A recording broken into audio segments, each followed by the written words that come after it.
So generally what we do in this is a concluding session, and we call it the great debate, which means that we're going to have a debate and discussion on many issues. There is no structure as such, and we'll keep kind of shifting from one issue to another and depending on the interest on the floor, and also would like to invite everyone to participate in it. So if I may start this, general discussion on, we have a panel, but at the same time others, participants are also encouraged to participate in it. If I may just go for a general first thing, and it's a very simple thing. We need to, what's the future of energy? How things are going to look like? Many of us, we take it for granted, but there are challenges. There are challenges in terms of economic, there are challenges in terms of technology, there are challenges in terms of policies. Now, so what is, when you look at it, and there are political and geopolitical challenges. If I may start with you, Ray, on this, and since you know India very well, and of course your country is the largest economy on the planet. If I may start with you, and we're all going to keep our questions and answers as brief as possible so that we can involve as many people as possible. So, future of energy in terms of the constraints, but more in the terms of that is available to everyone and is affordable. Well, I think what we've seen today and yesterday is the future of energy is not really constrained by technical matters. So I think that those can be overcome. But the constraining factor is really public policy, and that has to do with politics and governance. And in that regard, it seems to me that the future of energy will be determined by what the world, what India, what the United States, what China, European Union opt for in terms of how they will deal with the energy problem. I happen to believe that a strong market component is absolutely necessary, even though it has pains in it, to be able to solve the conundrum that we have in energy. That doesn't mean that markets are perfect or work without public policy. But it does mean that policymakers, whether they be in terms of geopolitics, what happens with the West Asia versus India versus China, or whether it be happens internally, need to look to how to perfect and make more perfect markets, and have in mind not what the narrow perspective is of how those markets would work, but what our overall goals are. So if we can, as human beings, be able to grapple with that, I think that, and treat it in a logical fashion, I think the future of energy is very bright. I think that we can do this. On the other hand, if we descend into tribalism, into faction, into the reactive instincts of mankind, if you will, which has been shown over the centuries, then not only the future of energy, but the overall future upon which the future depends, namely energy, is very dark. Now that may be an overly philosophical way to look at it, but it seems to me that we've heard that time and time again. Thank you very much. Mr. Rista, We all heard you very attentively yesterday, and especially when it comes to the price of oil tomorrow in 2019. So I invite my friends from here in the room. Mr. Ristad is one of the best known experts on crude prices. Any question from that side? If you have any question for him? No? You don't want to know the future of petrol price? Mr. Batra.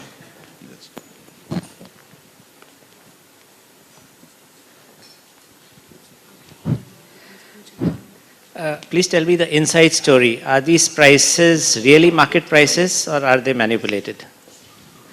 Sir, if they are market prices or? Please tell me the inside story of the price of oil. Are these really market prices or are these manipulated? No, I think it is market prices. I think you can try to manipulate them for a short time, and then often it backfires if you try that too long. So I think the learning is that you cannot really, you can try to influence the prices from taking your own actions, but eventually it's so big market that eventually you will, as I said, you will have to. If you get too low prices for a short time, then it will be too high in the longer term. You know, so sometimes the consuming countries try to influence the prices from their side, and sometimes the producers try to influence from their side. So, but actually, I have one comment on the long-term energy also that I think is what I think could work. Is also related to pricing, but that is related to carbon pricing. And I think it was very unfortunate actually that the Paris Agreement failed to introduce more a global scheme for carbon pricing. I think if that was modest, gradually step up of carbon pricing from, you know, a few dollars per ton to maybe $50 per ton, maybe up to 100 in 2030s. If that was predictable for all visible, then I think actually the market will fix the rest if you were able to introduce this scheme.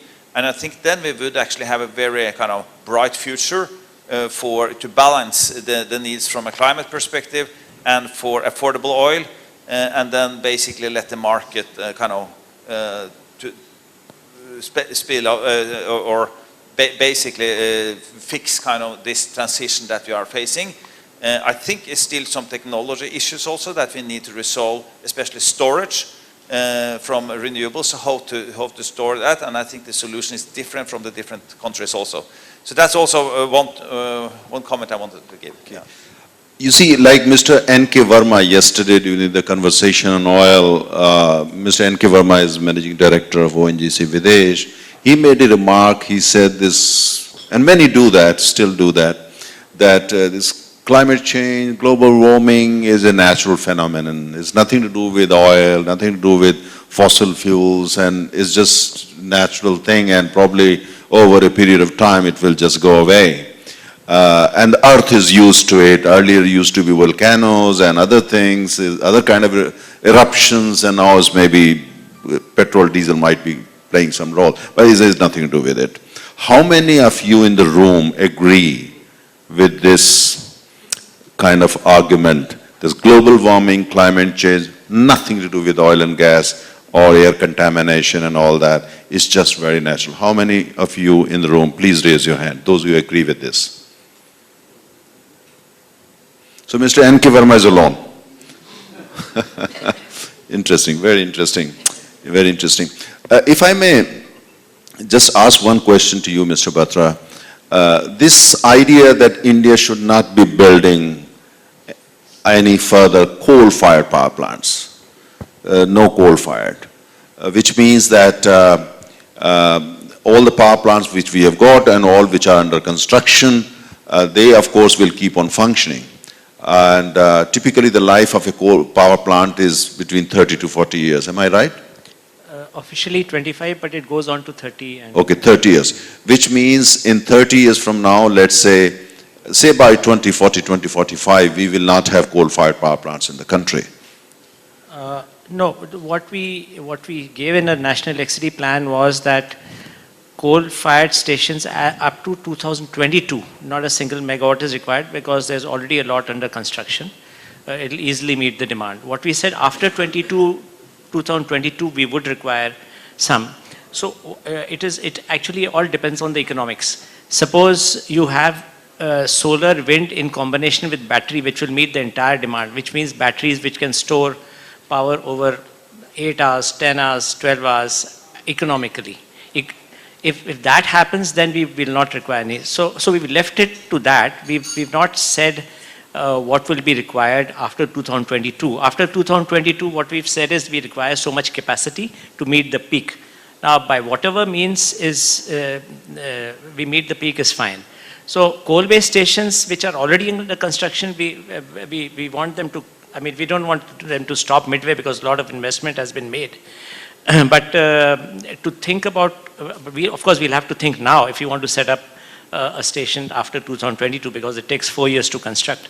So we have said actually, we did a study of optimization of cost by 2030 just recently, which we've not yet put into the public domain. It's under state of finalization. But what we've seen is that we do require about, from 2022 onwards, about 75,000 megawatts of coal to meet our demand by 2030. But there's an interesting thing. Batteries have come as 50 gigawatt hour, which means 50 gigawatt hour battery would be used at that time to balance to some extent. But it's not full. It's not enough to totally replace coal. So that's a study which is to obtain the least system cost, a combination of coal-based as well as battery. And of course, given the constraint in gas, domestic gas that we have, it doesn't pick up any gas for capacity addition in future. That's because of the pricing that is there. If the prices change, of course, it would take. So we made some assumptions about reducing battery prices. Battery prices of $160 per kWh by 2022 and $100 per kWh by 2030. So given these assumptions, which we'll make clear, and I think they're pretty accurate, these assumptions. So that's what we feel. Well, Mr. Mathur and Dr. Balyan, the questions to both of you. I mean, you can see, it seems everybody keep on saying that not sufficient gas, and gas probably, I mean, if I may put it a little bit more crudely, they say gas has no future. So in the sense that since it's not available at affordable prices or administrative prices. So I put a counter question to you. When you buy clothes, do you go for the cheapest cloth? Or you look for quality, you look for durability, you look for reliability. So my question to electricity producers is, do you want reliable power, you want quality power, or you want the cheapest power not available to people? That should answer you whether gas would find a place or not. I think electrons which are produced are the same, whether they are produced by gas or by solar or by coal. So there's no difference in quality of the electrons. It's only the grid reliability which gets affected due to renewables, for which we have solutions. So I don't think we can compare electrons with clothes. And we get equally reliable power from coal as well as from all other sources. So we don't really feel that there's a certain quality about electrons generated from gas-based power plants. Just to add on this, the government has very clearly indicated and given its plan that they want to transition India to a gas-based economy. Now, when you talk about gas-based economy, the two major consuming sectors of the gas are power and fertilizer. Now, if power is not happening, surely I think this gas sector has minimal chances for growth. But we must see that what's all happening around us. Our two small neighbors, Pakistan, Bangladesh. Pakistan, the energy mix consumption is 50% gas. Bangladesh is going beyond 70 now. And if you see their power generation, and not only our neighbors, I think most of the countries, gas and power move in tandem. is the cleanest way of generating this thing, efficient way also, keeps and gives advantage of variations also. And I don't know why it's not happening here. The pricing, to my mind, I was talking to Mr. Batra, when we talk about price, it should be right price, and there should be differentiation between cheap price and the right price. If you're not paying right price, you're not paying back to the source also. So the pricing requires a thorough analysis. What is the right price of that? Right price. I think competition is the answer. Genuine competition. If I may just change the track a little bit and we come back to that is, and my, Mr. Sanjay Singh, and the same question will go to,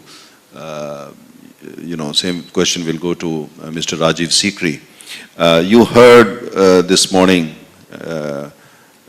Ambassador Talmiz Ahmed, was very candid, very honest view on development in Saudi Arabia. Saudi Arabia is a very important country for India. It's important, it's a home to Mecca, Medina, it's home to, probably the largest reserves of oil in the world, and we have millions of Indians working there, living there and all that. My idea, you are all friends, so my idea is, don't get me wrong, but I just want to have your take on his views. Thank you very much. I won't answer the question directly. What I'll say is that as practitioners, as governments, you strive for an ideal world, but you deal with a real world, firstly. And secondly, your answers to anything are not in black and white, they're in shades of gray. So when you deal with things, you have an ideal in your mind, but you deal with reality. Thank you. Well, Ambassador Talmiz Ahmed is former ambassador and a diplomat, but at the same time, he's more of a scholar now, intellectual. So I like his views. Often I disagree, sometimes I disagree, but I like his intellectual honesty. Mr. Rajiv Sikri, you're both good friends, but I just want to have your perspective. Well, I think Talmiz gave a very brutally frank assessment of what is happening in Saudi Arabia. And I think we should listen to that carefully, because I think the Saudis today are overcome by hubris, and they do not recognize the fragility of their own society and country. If you look at it in a longer perspective, I certainly see Iran as a much stronger and more stable power in the region than Saudi Arabia. It has so many other attributes which are not going to go away, notwithstanding Mr. Trump. And therefore, if we're looking at the real world, at real politics, this balance of power will shift in favor of Iran. Maybe 10, 20, 50 years, I don't know. But you can't take it away, just as you cannot take away what India is. On another issue which was discussed, and that is the future of energy. One thing which has been missing in large measure, I mean, we have discussed it here, but not enough, I believe, is the new technologies and the role of non-conventional energy. Because it's very difficult to predict what the new technologies are going to be like, a few decades from now. Even 2 decades ago, did you think that you would get LED bulbs at this rate or solar panels at this rate as we are today? No. Have we even thought of how we might be able to get energy from the air? I mean, we talk about solar, we talk about wind, but there's just the air, and the energy is there. I mean, in 1945, when the nuclear energy came into being, what was it? It's the splitting of the atom, which was inconceivable at that time, before that. So I think that let us not think so conventionally. And finally, I would like to say that for India, we need an integrated energy policy. Everything is so divided here. We don't have one unified view. There are half a dozen ministries dealing with this. We still don't have an updated integrated energy security policy. We don't have enough incentives for R&D to develop new technologies. I think we are also not focusing enough on climate change and what would happen if say the Arctic opens up, you know, the whole game changes. So if we are looking at it in a futuristic sense, then let us not assume a linear path of growth. Thank you very much. The gentleman there from, you want to say anything? Please. This is Majid Al-Harbi from Saudi Embassy in New Delhi. I would like just to thank our gentleman here that he's spoken about the Saudi Arabian and Iranian roles in the region. There is no comparison between Saudi Arabia and, I think in my own personal view, there is no comparison between Saudi Arabia's efforts and Iranian efforts in the region. We are all witnessing plenty of destruction from the Iranian government towards the region. And also, always Saudi Arabia has been helping the region, helping the international market to have a very stable market regarding to the oil prices, regarding to the oil distribution around the world. This is a small comment. And I would like to thank him for his own personal view on that matter. Thank you.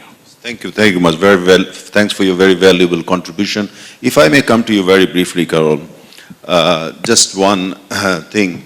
In terms of, natural gas in particular, and the role of France, since you have that, France has a great experience, you are also an energy deficit country.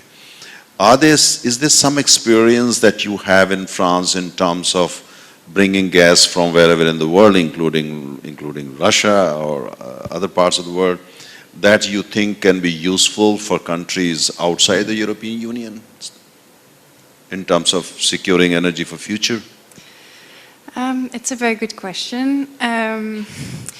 Well, I think in France we are in a favorable situation when it comes to gas because we have a quite diversified importing mix. Of course, 25%, no less, sorry, less than about 20% coming from Russia, but also we have direct import pipelines from Norway, and we have 4 LNG terminals, and also importing facilities for Algerian gas. So we basically have plenty of options, and we are in a position to choose which gas is the cheapest and import this gas. But the second advantage that we have is connections with other EU member states and the development of hub trading and wholesale markets, which of course contribute to lower prices. I don't know exactly what are the opportunities to build more regional markets here. I completely understand that investments in infrastructures is the key challenge. Of course, it took decades in Europe to build the internal gas market, and I think we have reached a point where we have sufficient infrastructures compared to our demand. But of course, our demand is only increasing very slowly. Whereas I understand that in here, but also in other emerging countries. Demand is growing by, at a very fast pace. So, of course, the situation is different because the needs are more urgent in terms of infrastructures. Well, I guess the only message is that you need strong planning exercises and stable policies to make sure the investments come on time. But of course, it's an easy message for the public authorities, and Thank the you. rest is implementation. Thank you very much. Just last, and then we'll close. Mr. Ashok, if I may come to you.